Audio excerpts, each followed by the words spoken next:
Hello and welcome to my channel. This is Frugal Flaxseed, and today we're going to make a use it up video using leftover seafood.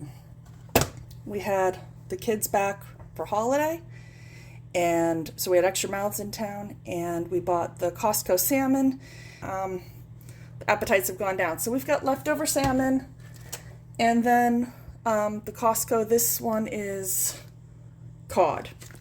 We had a single cod fillet left, so I'm going to use it in this video. So we have also other leftovers, our little dab of diced broccoli, peas, and celery's not a leftover. We got old standby, and then butter and milk are on the end. So what we're going to start with is dicing up the celery and sauteing it. Wait for that.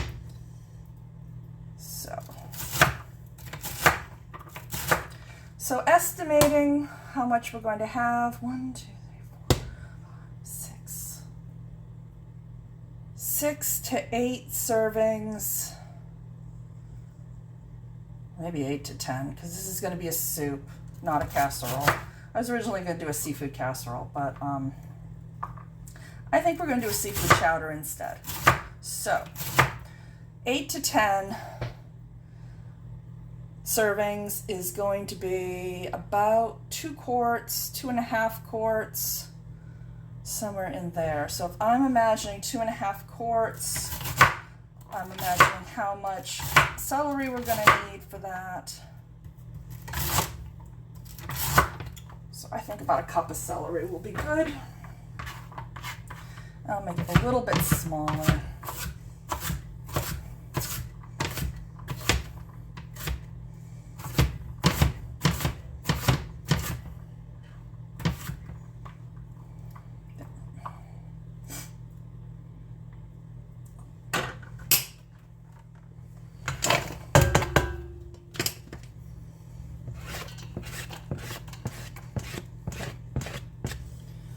Right, and we're going to put some butter.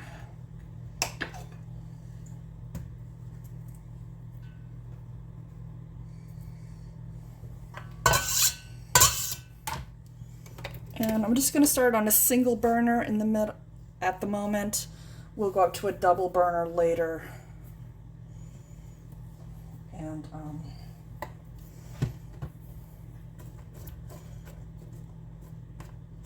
yeah, that looks fine. Okay. While that's going, let's dice up the fish. This one's raw, those are cooked, so I want the raw one to go in. And I'm going to do bite-sized pieces. And it's just going to poach in the milk, so you don't need to worry about cooking it before you start the soup. It'll be fine. I'll just make sure to adjust the cooking time accordingly. This is thawed.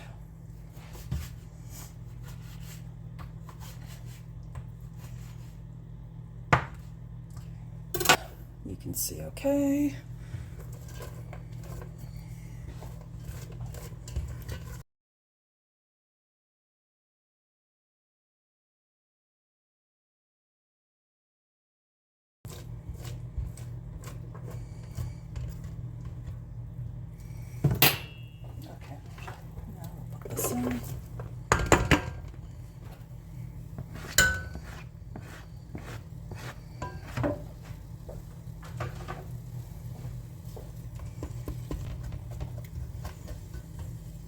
So yeah, so this is me winging it. I've only done a seafood chowder once before. It turned out great, so that's given me a little more confidence to video this.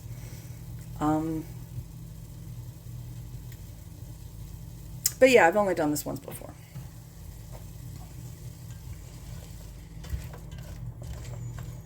But goodness knows I've made plenty of chicken soups and various soups with leftovers, so this isn't that different. It's just a chowder instead, so plenty of that.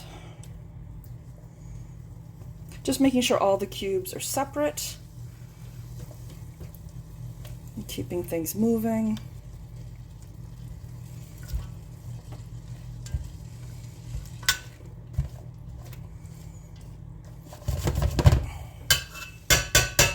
give that a minute to do its thing. That's empty.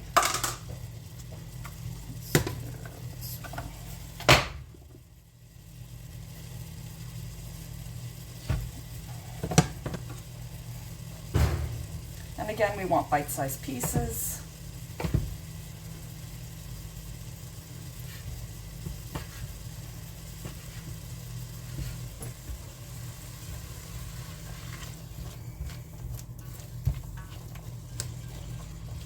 Smells good. Oh, we're gonna want the black pepper.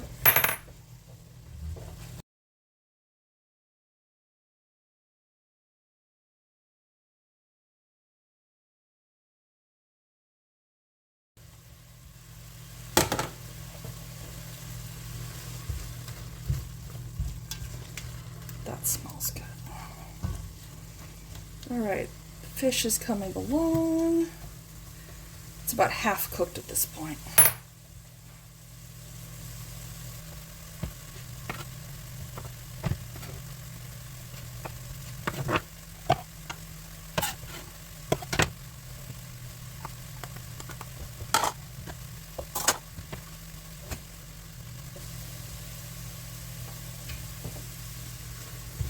Okay, fish is cooked. All right, I don't know if you can see it, but it's gone from translucent to opaque, and it's, well, it's hot, but it also breaks apart now. That's good. So, the raw fish is now cooked fish, adding more cooked fish. If I had shrimp, I could add shrimp or scallops or mussels, whatever seafood you have, bits and bobs. For us, it's salmon and cod today. Just break it all up.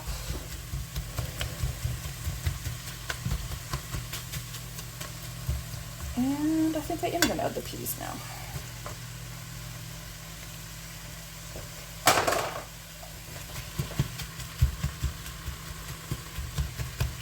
I'm just making sure the big chunks of salmon are broken up. And now I'm just going to make sure it's all incorporated.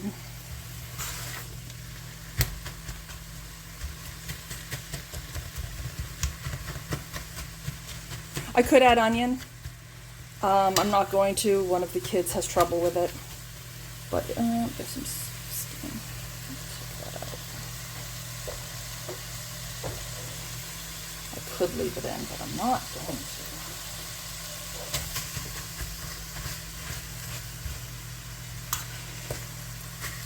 It is real fish, so it does have real bones.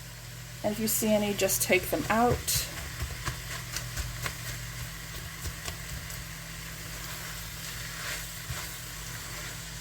Okay. That's basically cut through.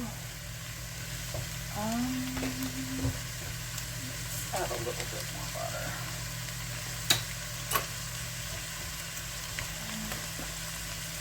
One, two, 3 shakes of pepper, and we're going to drop this down to the 1 burner on low. Let's finish that milk up. I'm just using 2% milk. Use what you have in your household.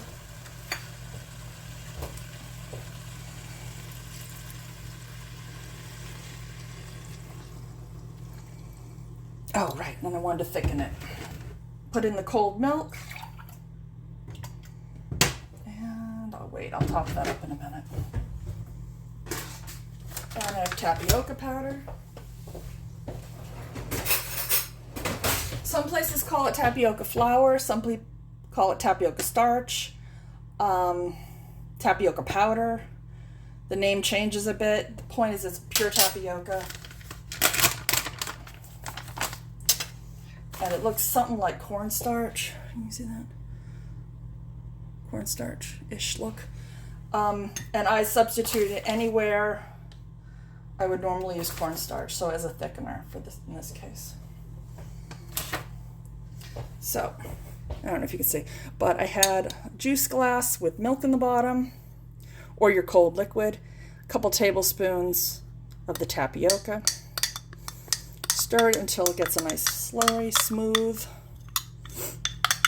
Once that's incorporated, just pour it in.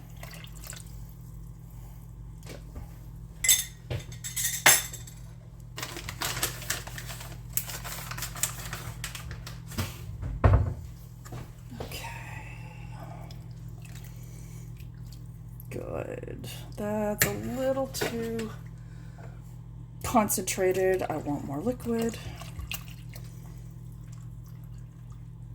Yeah, that'll be good. So it's ready.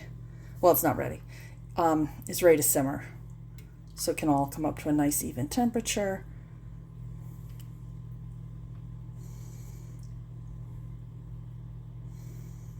The color on top besides the peas is the salmon fat. It has a nice orange salmon color. It's all set. I'll do the final seasonings at the end once everything's had a chance to blend.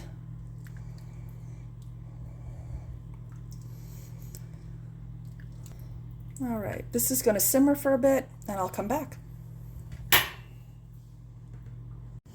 Okay, we're back.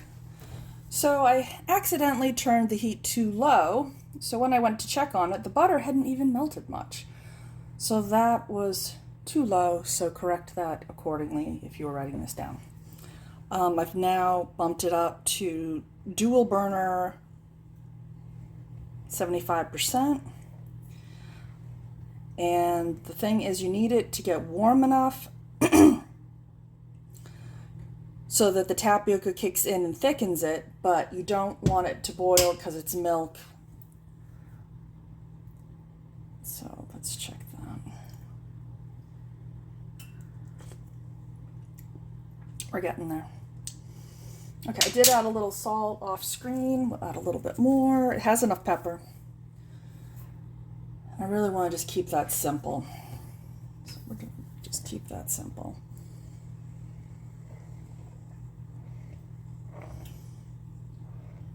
I'd like it to get a little thicker, but it's probably in the zone. If everything got nice and warm through. Oh yeah, that's hot. Okay, good. You see that?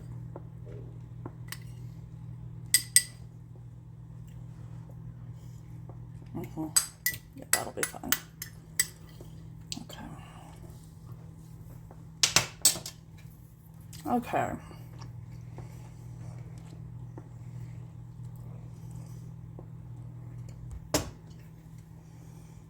That is thin.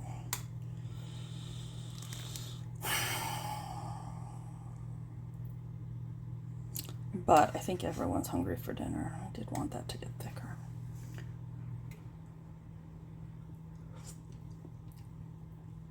It's good though. So we're going to call it as done. I'm going to turn the heat off. I'll serve it up. So this is what it'll look like plated.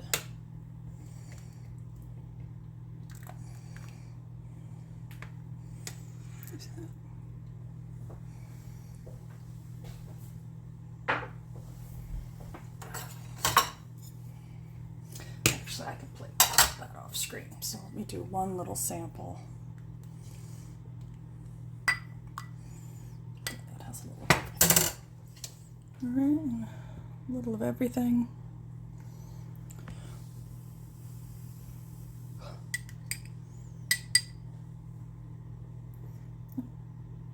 Plenty of salmon and peas.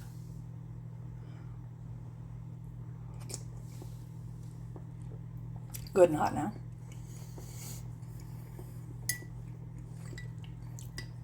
Yeah, it could be thicker.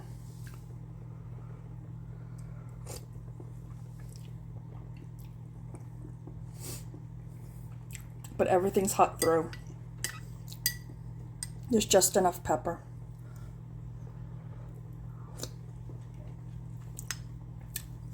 The celery's al dente, so that's nice. Not too squishy, but still has some bite to it, so that's good.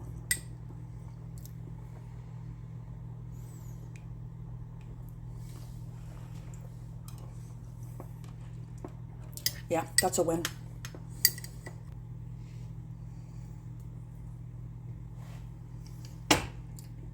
All right. But thank you for coming. Have a good one and give me a like.